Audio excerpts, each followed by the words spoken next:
We know Roswell is already famous for its out-of-this-world experience. Now it's home to a prestigious aerospace training center.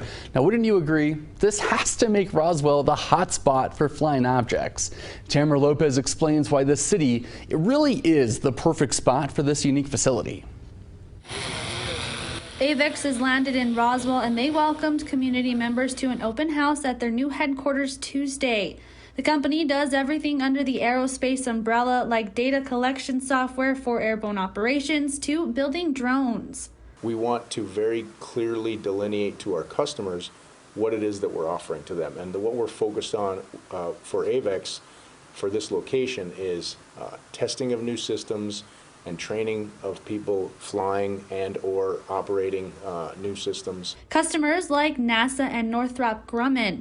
AEVEX has a global reach and can connect Roswell globally through its technology and aviation. The new AEVEX Center is taking over the old Mystic building, and as you can see behind me, this faux village setup is used for testing purposes, which is what this new range is all about.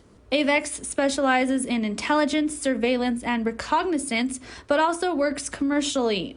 We want to bring some very serious capabilities here to the area if possible, and we're going to work very hard to do that. With AEVEX expanding in Roswell, not only will it bring direct jobs to the range, but also indirectly help the local economy. It'll create more jobs in the other sectors, like our service and hospitality sector. Our hotels will be full, our restaurants will be doing well. I mean, all the things that we've suffered with across the country this past year with COVID, this is going to be like a, excuse the pun, but a shot in the arm for us. The company has already began working with Mystic's former clients and will start taking on new ones in the coming months. In Roswell, Tamara Lopez, KOB4.